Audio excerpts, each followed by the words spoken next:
मित्रांनो, आम्ही रोज कीर्तनामध्ये कीर्तन म्हणजे टाइमपास नाही, कीर्तन म्हणजे आत्मकल्याण आणि समाज कल्याण करणारं प्रभावी आणि परिणामकारक या जगात शिल्लक असलेलं साधन म्हणजे कीर्तन आहे.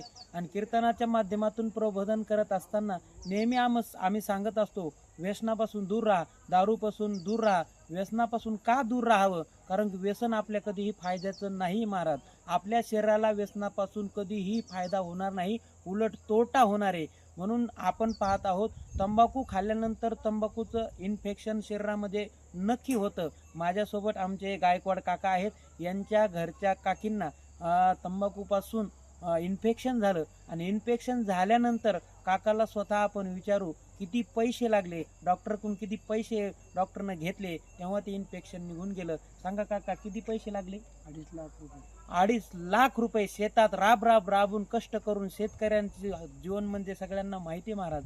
आणि 2.5 लाख रुपये लागले फक्त तंबाखूचं इन्फेक्शन झालं. आणि इन्फेक्शन झाल्यानंतर जर शरीराला एवढी पीडा होऊन त्रास सहन करून सुद्धा पैसे जाऊन सुद्धा आत्मिक समाधान मिळत नसेल, म्हणून मला एकच सांगायचं, देव, देश आणि धर्म याच्याविषयी प्रामाणिक निष्ठा ठेवली आणि देवाविषयी श्रद्धा ठेवली की देव आपल्याला सुखात ठेवत असतो. म्हणून त्याच्याशिवाय तुका म्हणे तुला सोडविलं कोणी, आणि एका चक्रपाणी वाचून या. म्हणून रामकृष्ण हरी.